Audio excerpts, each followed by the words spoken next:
शराब पीता नजर आ नहीं। अरे मुसलमानों की शान ये है, पानी की बोतल लिए तो गिलास में लो, अगर गिलास नहीं है तो बैठ करके कमस पियो, बैठ करके पियो ताकि सुन्नत रसूल अदा हो जाए।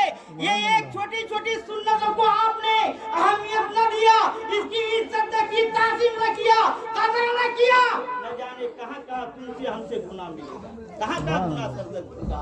अगर ये छोटी सी सुन्नतों को हम और आप अमल पैरा करेंगे, अल्लाह गिरामी इसी सुन्नत पर अमल करने से अल्लाह पाक नबी के सदके से गुनाह को माफ फरमाए। मुसलमानों, इसी तरह देखिए हमारा और आपका काम मदीने वाले पैगंबर बताया, कौन बताया? आमना का लाल बताया।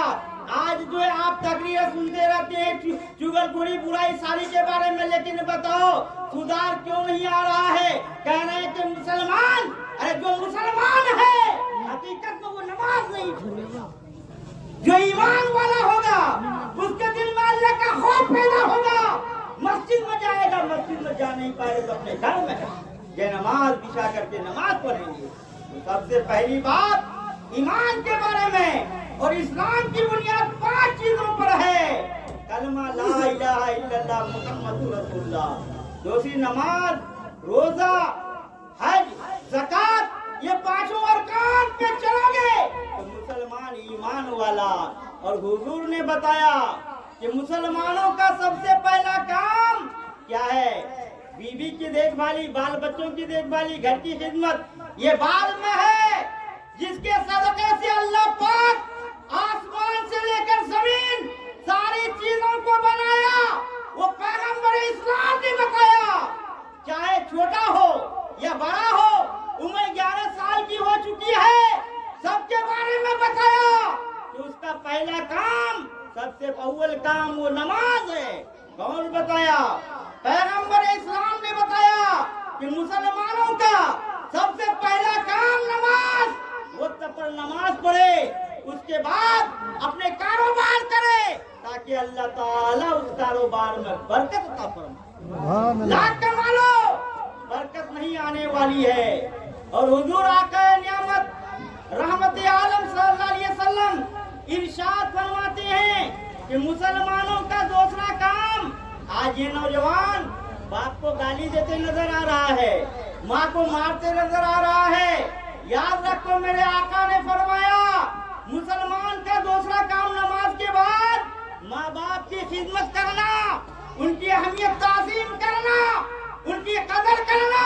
किसी चीज की कमी हो उसको पूरा कर दो ताकि वो माँ बाप तुम्हारे हक में दुआ करे तो अल्लाह ताला यहाँ भी मालदार बना दे, वहाँ भी। सुभान अल्लाह। और आगे आमना का लाल इरशाद फरमाते हैं कि मुसलमानों का तीसरा काम जिहाद करना है।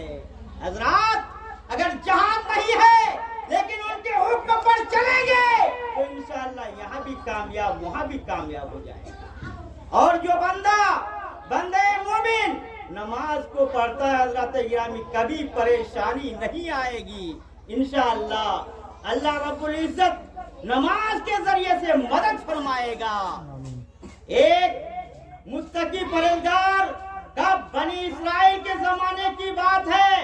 वो सैयदा बहुत मुत्तकी थी और शोहर बहुत जल्लाद, बहुत ज्यादा जो है खतरनाक जालिम था।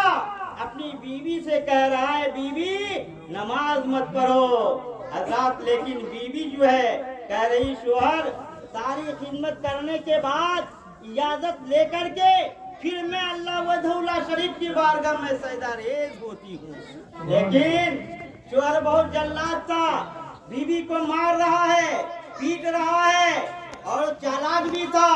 ऐसा किया, एक अशरफी की थैली को दिया और कहा, ए बीवी सुनो, ये अशरफी की थैली लो और इसको जो हिफाजत से रखना, जिस दिन मैं मांगू मुझे दे देना। बीवी अशरफी को समेट करके ले जाकर के ताक में रख देती है। अल्लाह अल्लाह, कई दिन गुजर गए, गुजरने के बाद اب معاملہ ایسا ہوتا ہے کہ شوہر جو ہے کہہ رہا کہ چلو آج جو ہے بیوی سے 10 روپے کی تھیلی مانگوں گا.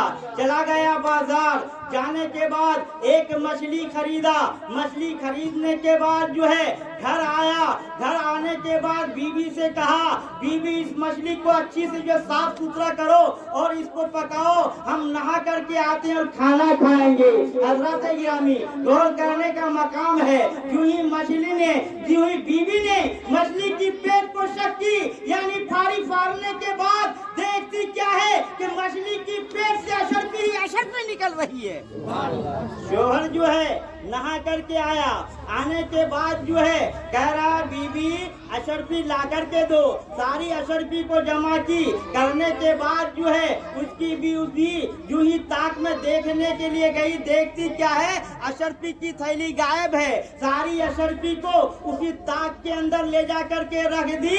جو ہی شوہر نے مانگا فوراً بیوی گئی. جانے کے بعد جیسی اشرفی تھی ویسے کے ویسے اشرفی ہے. ساری اشرفی کو لا کر کے اپنے شوہر کے قدم میں رکھ دیتی ہے. شوہر تعجب کرتا ہے کہ بیوی اشرفی کی تھیلی کہاں سے لائی ہے. پتہ یہ چلتا ہے یہ مدد جو نماز ہی کی ہے.